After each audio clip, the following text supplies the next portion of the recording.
Kajian Kitab.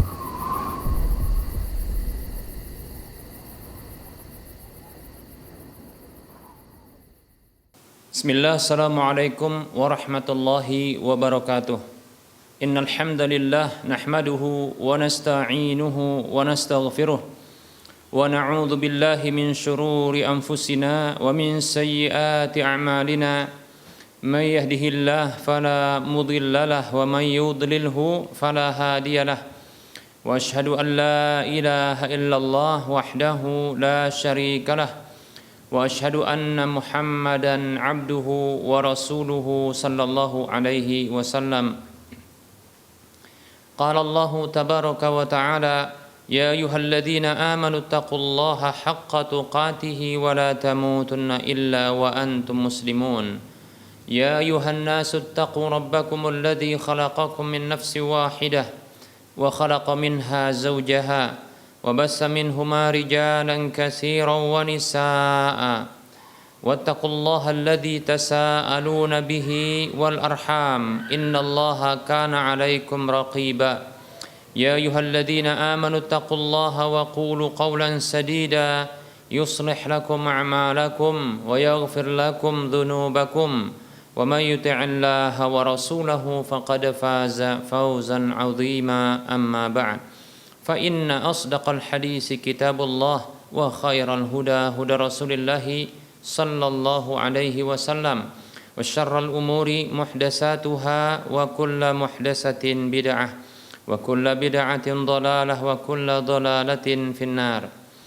Para pemirsa Rosyad TV dan para pendengar Radio Medan Mengaji serta para pemirsa media-media sunnah yang turut serta menyiarkan kajian ini, alhamdulillah, segala puji hanya untuk Allah atas semua nikmat yang Allah berikan kepada kita. Selawat dan salam tak lupa kita ucapkan untuk Rasulullah sallallahu alaihi wasallam. Teruntuk kepada para media yang turut serta menyiarkan kajian ini, kami ucapkan syukran jazilan wa jazakumullahu khaira. Baik para hamba Allah rahimani wa rahimakumullah, kita lanjutkan pembahasan kitab Minhajul Muslim dan kita akan mengakhiri pada pertemuan kali ini pembahasan adab ya, sunanul fitrah, adab sunnah ya terkait dengan fitrah manusia, kebiasaan-kebiasaan yang sesuai dengan fitrah manusia. Baik para hamba Allah rahimani wa rahimakumullah. Nah, di antara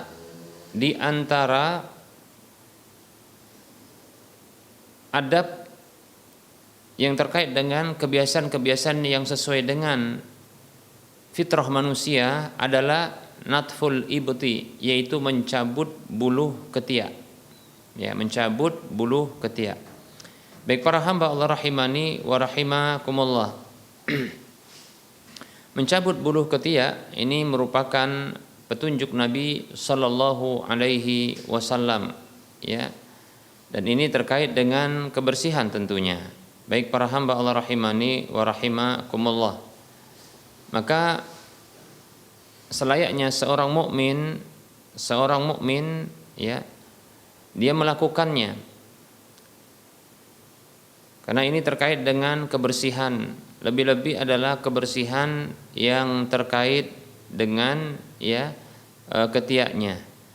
Baik, ketiak adalah ya termasuk sesuatu yang tersembunyi ya, dan ini sangat berpotensi untuk memunculkan bau yang disebabkan oleh kuman-kuman ya. Nah, Islam mengajarkan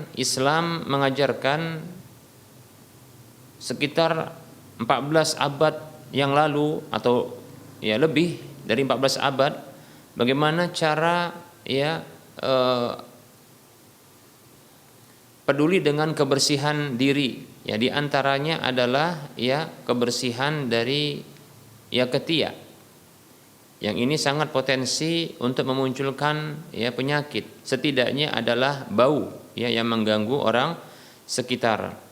Nah, baik para hamba Allah rahimani wa rahimakumullah, ya, mencabut bulu ketiak ini akan menghilangkan potensi berkumpulnya kuman-kuman pada bulu tersebut, ya.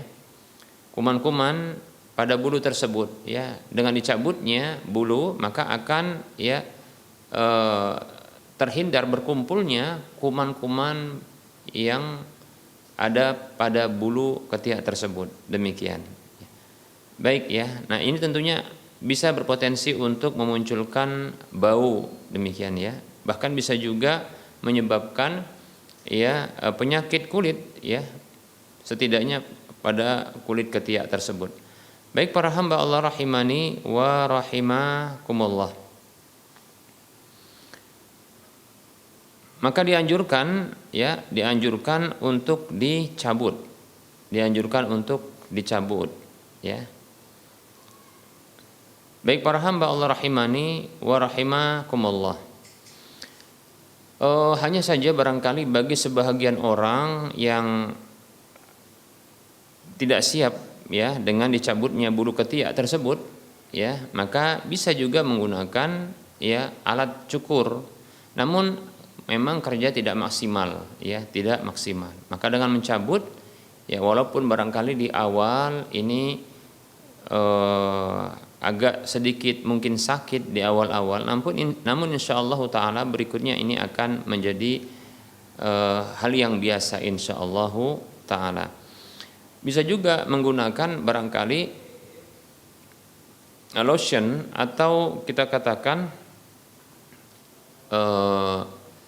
minyak yang memudahkan untuk bisa dicabutnya bulu ketiak tersebut, ya. Tidak mengapa, ya, menggunakan lotion atau minyak, ya, yang dengan sekali cabut maka, ya, ini lama baru akan tumbuhnya. Baik para hamba Allah rahimani wa rahimakumullah.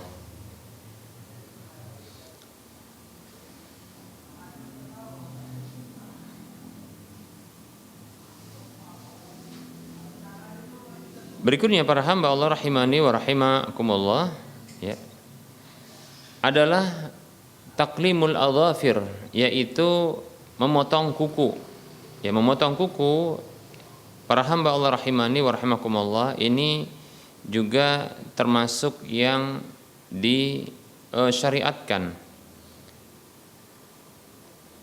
Disyariatkan, ya, untuk memotong kuku. Memotong kuku, ya, ini tentunya ada fungsinya para hamba Allah rahimani wa rahimakumullah. Fungsinya adalah untuk, ya, menghindarkan, ya, terlukanya kulit disebabkan kuku tersebut, ya. Di antaranya pula kebersihannya adalah, ya, untuk kebersihan, ya, tangan, ya, di mana di sela-sela kuku, ya, tersebut sangat mungkin, ya, akan tersembunyi kuman-kuman, ya, bibit penyakit, ya, dikarenakan adanya area untuk bersembunyinya penyakit atau kuman tersebut, ya. Baik para hamba Allah rahimani wa rahimakumullah, dengan dipotongnya kuku maka terjaga dua hal, yaitu kebersihan tangan sekaligus juga, ya, amannya tangan dari terluka. Karena dengan panjangnya kuku ini sangat mungkin untuk melukai, ya, seperti itu. Baik para hamba Allah rahimani wa rahimakumullah. Lebih-lebih bagi yang memiliki bayi, ya, memiliki bayi, ya, ini apalagi, ya, bayi itu kulitnya sangat lembut, ya. Mungkin dengan sedikit tekanan itu bisa membuat luka, demikian. Baik para hamba Allah rahimani wa rahimakumullah, ya. Maka hendaknya seorang mukmin, ya, seorang mukmin itu memperhatikan hal ini, yaitu kebersihan tangannya, kukunya, demikian. Dan dianjurkan ketika memotong tersebut itu, ya, dipotong dari sebelah kanan, yaitu dari kuku yang sebelah kanan. Baik para hamba Allah rahimani wa rahimakumullah, ya, memotong kuku dari sebelah kanan baru sebelah kiri, demikian. Mengapa? Karena Ibunda Aisyah radhiyallahu anha pernah menyatakan bahwasanya, ya, Nabi Shallallahu Alaihi Wasallam yuhibbut tayammuna, bahwasanya Nabi SAW itu menyukai yang kanan-kanan, yaitu mendahulukan yang kanan, ya, fi tarajjulihi wa tana'ulihi wa tuhurihi, yaitu di dalam bersisir, menyisir rambut, kemudian memakai sandal dan bersuci, demikian. Nah, di antara bentuk ya bersih-bersih ya, dan ini merupakan bentuk kesucian ya, adalah memotong kuku. Baik para hamba Allah rahimani wa rahimakumullah. Baik para hamba Allah, pada pertemuan yang lalu kita sudah sebutkan ya bahwasanya di antara sunanul fitrah adalah bersiwak ya. Bersiwak merupakan salah satu sunanul fitrah. Siwak ya adalah menggunakan satu alat, baik itu batang pohon ya, atau yang semisalnya pada gigi atau pada mulut untuk menghilangkan ya kotoran-kotorannya ya, seperti itu ya. Nah, ini disebut dengan siwak, demikian.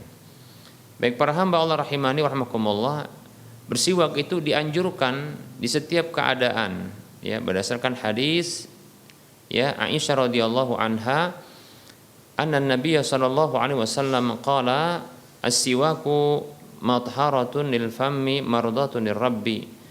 Kata Nabi sallallahu alaihi wasallam, siwak itu adalah ya pembersih mulut dan sebab keridhaan Rabbul Alamin, Allah Subhanahu wa taala. Hadisnya sahih, diriwayatkan oleh Imam An-Nasa'i dan Imam Ahmad.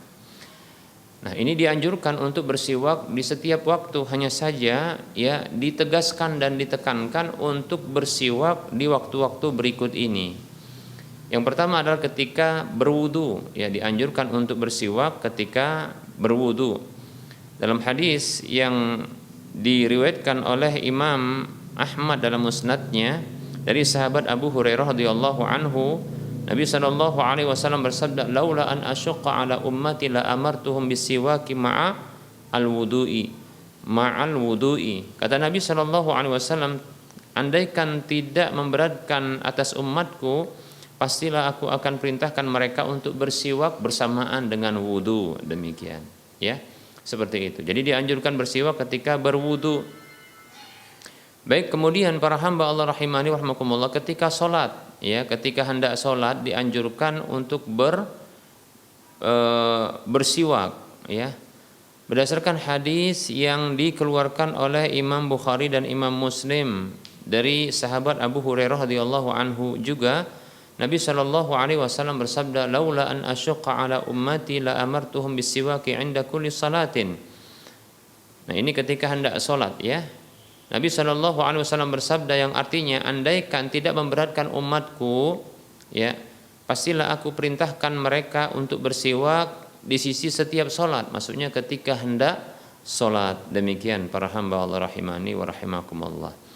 Begitu juga dianjurkan ya, berikutnya adalah ketika hendak membaca Al-Quran, dianjurkan untuk bersiwak ya. Berdasarkan hadis Ali radhiyallahu anhu, beliau mengatakan, umirna bisiwaki, ya kami pernah diperintahkan untuk bersiwak. Wa qala, dan Nabi sallallahu alaihi wasallam bersabda, innal abda idza qama yusalli atahu malakun.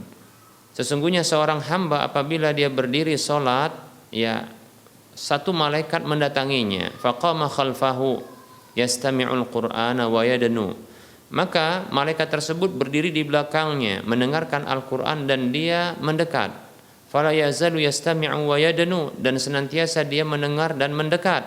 Hatta yadu'a fahu ala faihi, sampai-sampai dia meletakkan mulutnya ya, mulut si malaikat tersebut ya pada mulut ya hamba tersebut. Fala yaqra'u ayatan illa kanat fi jawfil malaki. Maka tidaklah hamba tersebut membaca satu ayat kecuali ayat tersebut berada di rongga ya malaikat tersebut. Demikian. Hadisnya hadis yang dikeluarkan oleh Imam Al-Baihaqi dan disahihkan oleh Syekh Al-Albani rahimahullahu taala ya dalam silsilah al-hadis as-sahihah. Baik para hamba Allah rahimani wa rahimakumullah.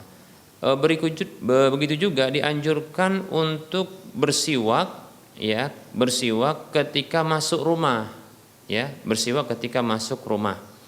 Berdasarkan hadis Al-Miqdam, ya, Ibnu Syuraih dari ayahnya Syuraih. Qala, ia mengatakan, sa'altu Aisyah radhiyallahu anha, aku pernah bertanya kepada ibunda Aisyah radhiyallahu anha. Qultu, aku katakan, bi ayyi syai'in kana yabda'un nabiyyu sallallahu alaihi wasallam idza dakhala baitahu, dengan apakah sesuatu yang dengannya Nabi sallallahu alaihi wasallam mulakan apabila beliau masuk rumah?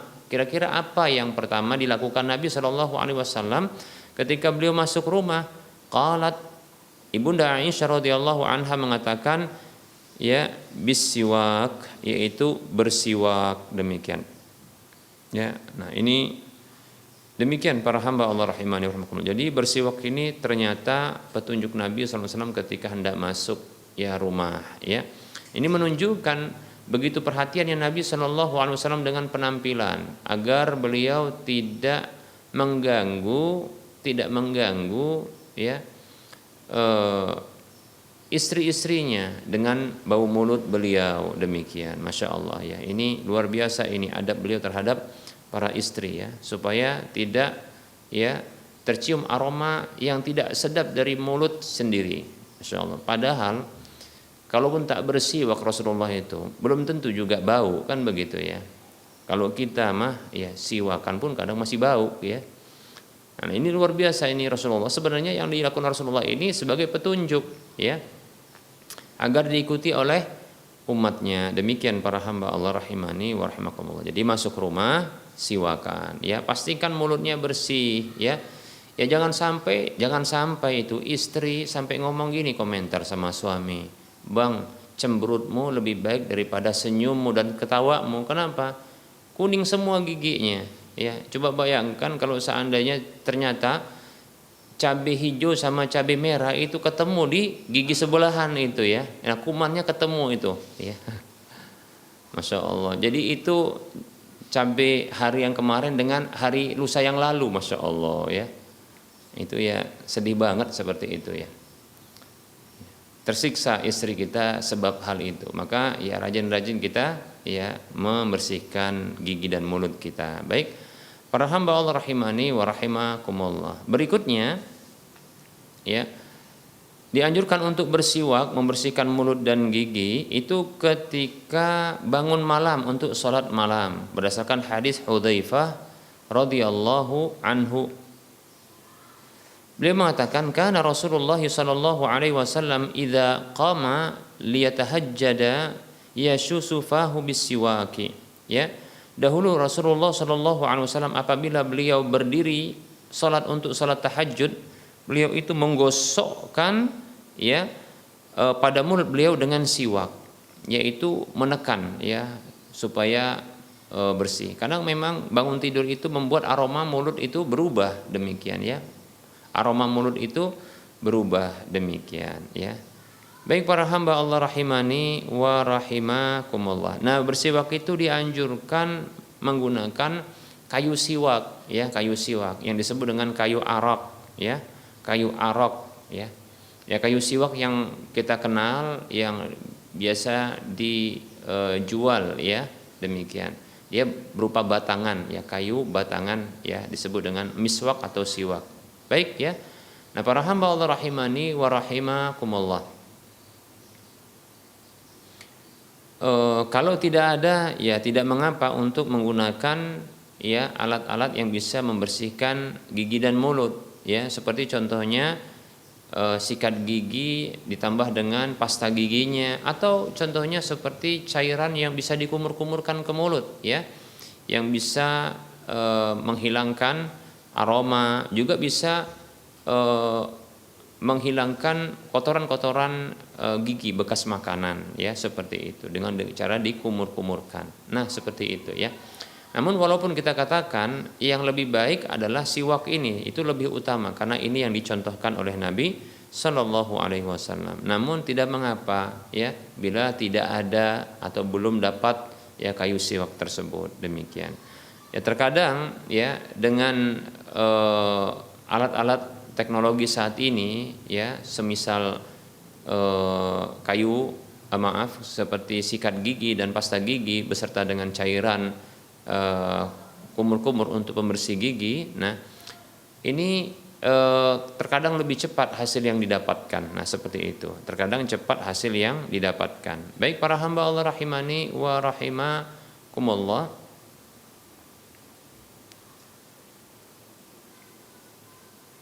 Baik ya, ini yang bisa kita sampaikan, tapi sedikit kita jelaskan atau kita tutup ya penyampaian materi ini ya dengan sebuah ungkapan dari Anas bin Malik ya.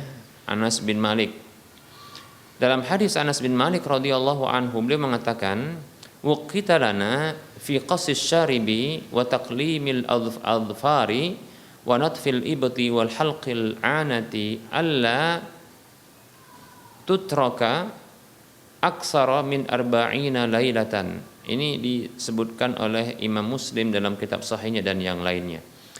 Anas bin Malik radhiyallahu anhu mengatakan,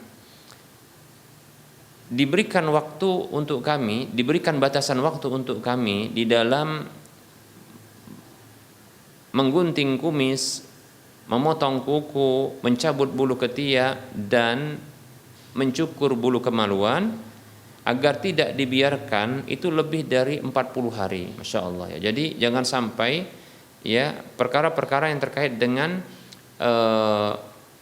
sunnahul fitrah ini, kebiasaan-kebiasaan baik yang bersesuaian dengan fitrah manusia ini jangan sampai dibiarkan ya dilewatkan lebih dari 40 hari. Terkhusus ya 4 hal berikut ini, yaitu terkait dengan kumis, kuku, ya, kemudian bulu kemaluan dan bulu ketiak. Ya, coba bayangkan ya kalau semuanya ini sampai lebih dari 40 hari, ya, kuku itu panjang-panjang, masya Allah, ini luar biasa, ini mengerikan kalau kuku itu panjang-panjang semua ya.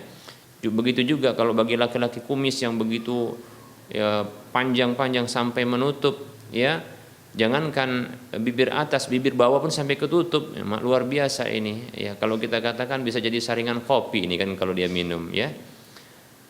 Begitu juga kalau sampai bulu ketiak ini jadi jenggot, berpindah pula jenggotnya ke bulu ketiak. Begitu juga bulu kemaluan, pindah jenggotnya ya ke bagian bawah. Ini mestinya cuma di dagu ini jenggot, ya. Inilah dia kejantanan yang pernah kita sampaikan, ya. Jadi kalau laki-laki jantan itu cukuplah ya yang berjenggot hanyalah dagunya, ya, dagunya, daerah rahangnya, demikian ya. Jangan kumisnya dijadikan jenggot, ya, jangan bulu ketiaknya berjenggot, jangan pula kemaluannya berjenggot, lebih-lebih perempuan pula ya. Nah, ini tidak pantas. Baik ya, barangkali ini yang bisa kita sampaikan. Insyaallah taala kita akan lanjutkan pada waktu mendatang. Baik para hamba Allah rahimani wa rahimakumullah. Kita buka sesi soal jawab bagi para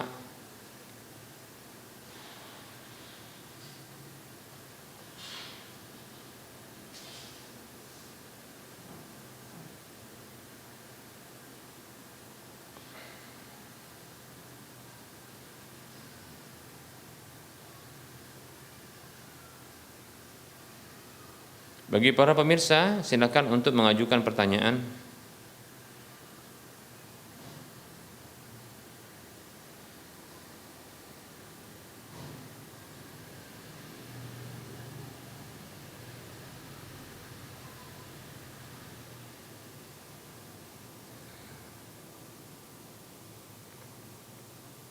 Baik para hadirin, para pemirsa, para pendengar sekalian, ya, silakan ajukan pertanyaan ya ke nomor layanan kami 08 12 12 12 88 34 ya.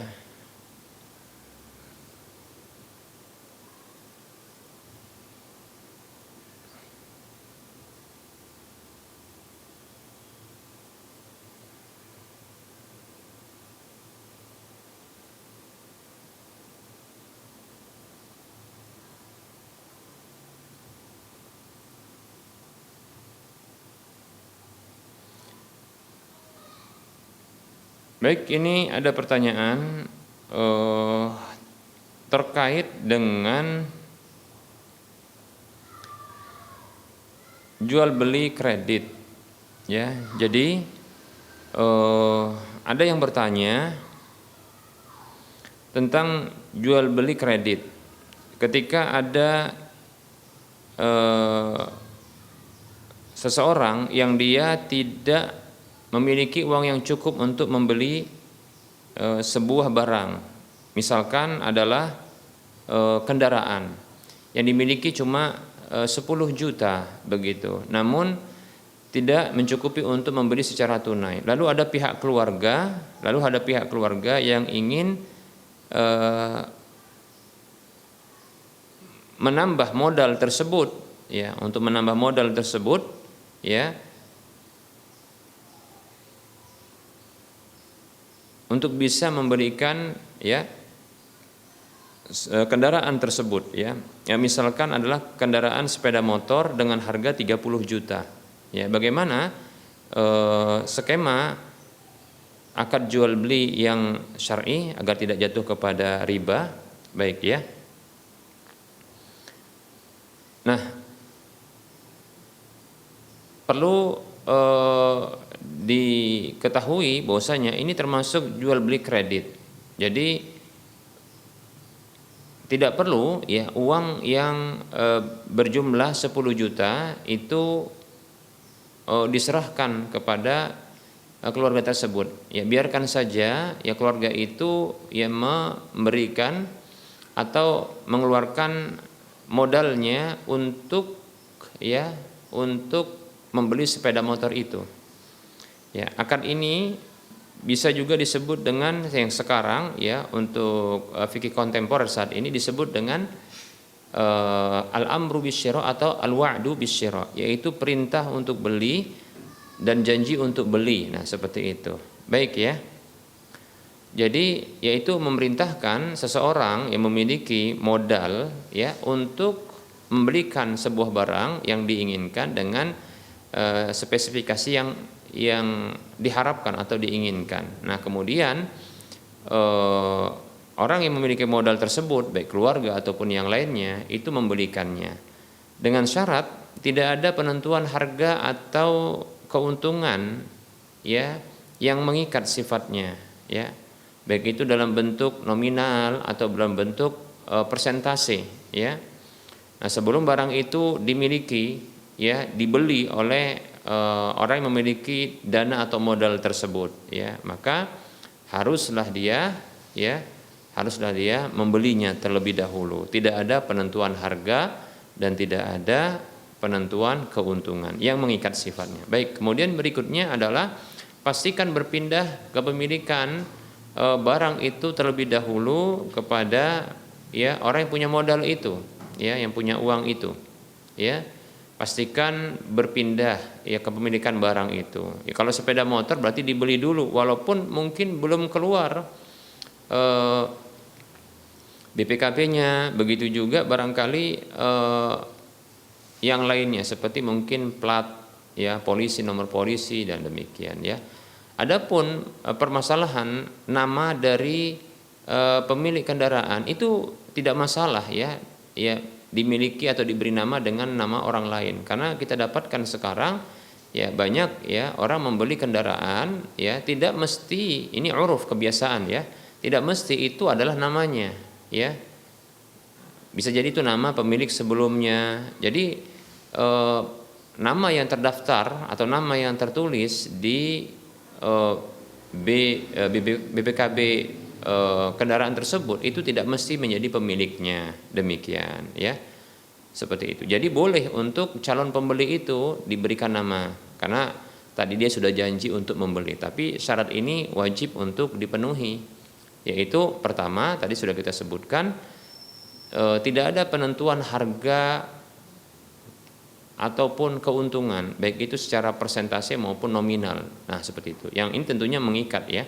Kemudian yang kedua, pastikan berpindah kepemilikan, ya, kepada sang pemilik modal, ya. Jadi saudara itu membelinya terlebih dahulu dengan uangnya, lalu dia terima seperti barangkali sepeda motornya, kuncinya. Nah, baru setelah itu melakukan akad transaksi kepada sang pembeli ini, ya, sang pembeli ini.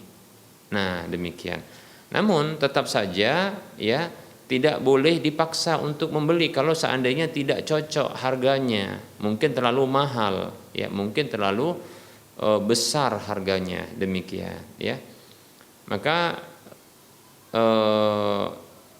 ini harus diperhatikan, ya, tidak boleh dia membeli, ya, maksudnya tidak boleh dia wajib membeli. Nah, tentunya di sini harus ada kesepakatan, ya. Setelah berpindah kepemilikan kepada sang pembeli, sang pemilik modal, maka setelah itu baru ada akad. Nah, tentunya namanya akad ini dia tidak mengikat karena baru akan terjadi akad jual beli, demikian. Nah, kalau sepakat baru nanti mengikat, demikian. Nah, boleh tadi dalam akad ini nanti ditentukan akan dibayar DP 10 juta dari uang yang sudah dimiliki, ya, oleh calon pembeli, demikian, seperti itu. Ya, dan yang terakhir adalah tidak boleh adanya, ya, tidak boleh adanya denda keterlambatan, ya, dalam cicilan pembayaran, ya. Tidak boleh adanya denda keterlambatan dalam pembayaran cicilan, ya, seperti itu. Tidak boleh seperti itu, ya. Baik, ya, para hamba Allah rahimani wa rahimakumullah, ya. Nah, ini dia pertanyaan pertama yang bisa kita jawab pada pertemuan kali ini.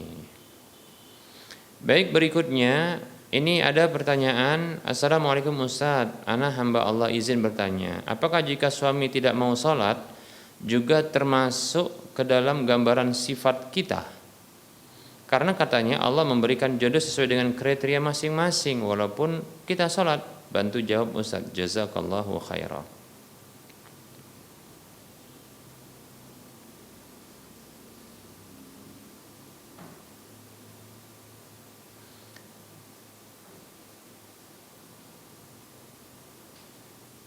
Bismillah, waalaikumsalam warahmatullahi wabarakatuh. Semoga Allah subhanahu wa ta'ala memberikan kepada kita pasangan-pasangan hidup yang saleh dan salihah, amin ya rabbal alamin, ya.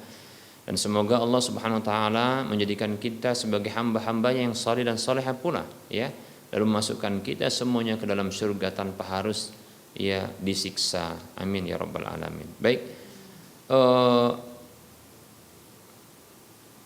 sangat mungkin, ya, sangat mungkin dalam kehidupan rumah tangga terkadang suami dengan istri dengan suami tidak sefrekuensi. Nah, ini bahasa bagus nih, ya, tidak sefrekuensi, ya, tidak sama dia, ya. Ya, mungkin dari awalnya tidak sekufu, ya, demikian. Nah, apakah akan berlaku dihukumi sama, ya, dalam sifat-sifatnya oleh Allah Subhanahu wa taala? Kalau seketika itu juga, ya tidak, tentunya tidak. Ya, kalau contohnya ketika itu suaminya, ya, tidak taat, istrinya taat, maka tidak boleh, ya. Dan Allah tidak zalim kepada hambanya dengan menghukumi sama, ya, antara suami yang tidak taat dengan istri yang tidak taat. Dengan istri yang taat tidak bisa, ya. Begitu juga sebaliknya, suami yang taat dengan istri yang tidak taat kepada Allah tidak bisa dihukumi sama, demikian. Hanya saja dikhawatirkan memang apabila berterusan dan tanpa ada perbaikan, tanpa ada nasihat, ini akan bisa menjadi sama. Nah, begitu. Karena saling satu dengan yang lainnya saling mempengaruhi. Adapun firman Allah Subhanahu wa taala, ya, at-thayyibuna lit-thayyibat, ya, orang-orang yang baik dari kalangan laki-laki itu untuk, ya, orang yang baik dari kalangan perempuan. Ya, jadi laki-laki yang baik untuk perempuan yang baik, demikian. Nah, ini memang adalah ideal, ya, idealnya demikian, seperti itu, ya. Seperti itu. Dan ini juga bisa setahap demi setahap, ya. Seterusnya ini bisa memang demikian, bisa terjadi, ya, demikian. Kalau dibiarkan tanpa ada berusaha untuk melakukan perubahan. Suami yang tidak taat kemudian dibiarkan, sementara istri yang taat. Bisa jadi memang kalau tidak saling mempengaruhi, ini jelas ya, saling ya mempengaruhi antara suami dengan istri. Nah, kalau suaminya tidak taat, istrinya taat, ya, suaminya tidak baik, istrinya baik. Nah, ini kalau dibiarkan, ya, ini bisa kita katakan saling mempengaruhi. Ya, kita katakan sang suami bisa mempengaruhi istri sehingga sang istri pun bisa juga nantinya tidak taat atau tidak baik. Atau sang istri ini dominan ya. Sehingga sang istri ini memberikan pengaruh yang kuat bagi sang suami sehingga sang suami menjadi taat atau baik. Nah, demikian oleh karenanya ya bila seorang istri ini telah menjadi orang yang taat, maka coba dominankan diri ya dengan terus melakukan perbaikan di rumah tangga, mulai dari diri sendiri terus ya dalam kebaikan, kemudian sang suami juga dilakukan upaya perbaikan, begitu juga kepada anak-anak. Nah, seperti itu insyaallah taala ini akan ya menguat ya pengaruh yang baik kepada pasangan kita. Nah, seperti itu. Jangan sampai malah suami yang memberikan pengaruh buruknya. Nah, seperti itu. Karena memang lingkungan terdekat itu sangat memberikan pengaruh seperti itu ya. Demikian. Adapun saat itu maka tentunya tidaklah dihukumi ya. Coba perhatikan Asiyah ya, seorang hamba wanita Allah Subhanahu wa taala yang dipuji oleh Allah dalam Al-Qur'an ya. Nah, itu ternyata bersuamikan Fir'aun. Memang sih tidak abadi mereka ini. Di dunia pun bahkan tidak abadi demikian, ya.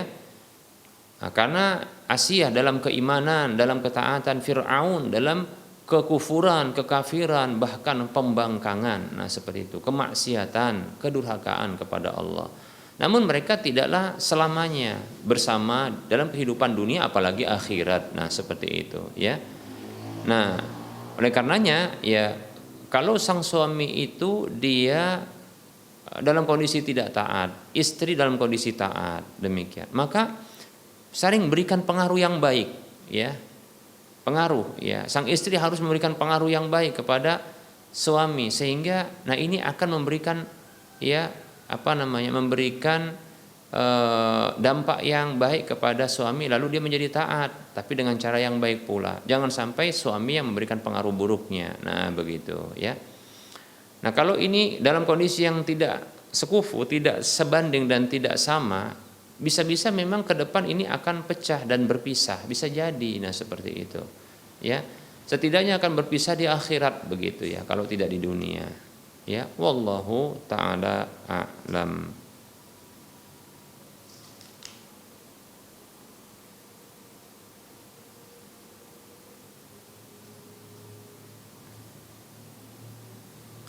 Baik para hamba Allah rahimani wa rahimakumullah,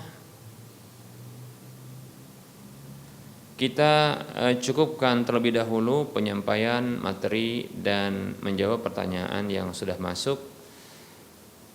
Tentunya dalam penyampaian ini banyak kesalahan dan kekurangan. Kepada Allah saya mohon ampun dan kepada para pemirsa dan para pendengar sekalian saya mohon maaf. Kebenaran itu datang dari Allah, maka ambillah. Kekurangan dan kesalahan serta kekeliruan datang dari saya pribadi dan bisikan syaitan, maka tinggalkanlah. Sebelum kita mengakhiri perjumpaan, seperti biasa kita memberikan motivasi kepada saudara seiman. Mari kita berdonasi untuk membebaskan lahan yang nantinya akan dibangun Masjid Al-Muwahhidin di wilayah Medan dan sekitarnya. Ya, kekurangan dana kita sekitar 1 miliar lebih, 1 miliar lebih ya. Nah, ini peluang yang besar, masih ada kesempatan di hadapan kita. Mari kita berdonasi ya. Yang insya Allah minimal pahalanya 700 kali lipatnya akan terus mengalir apabila kita telah tiada, tentunya tatkala dimanfaatkan ya. Baik, silahkan transfer ke nomor rekening Bank Syariah Mandiri atau Bank Syariah Indonesia di nomor 7127485555 atas nama Yayasan Lajnah Dakwah Medan, kode bank 451. Anda bisa melihat info ini di layar kaca Anda. Semoga ini membuat Anda termotivasi dan semoga bermanfaat. Mohon maaf atas segala kekeliruan. Kita ketemu lagi di lain kesempatan. Wassallallahu ala Muhammad wa ala alihi wa ashabihi ajma'in. Subhanakallahumma wa bihamdika asyhadu an la ilaha illa anta astaghfiruka wa atubu ilaika. Walhamdulillahi rabbil alamin. Wassalamu alaikum warahmatullahi wabarakatuh.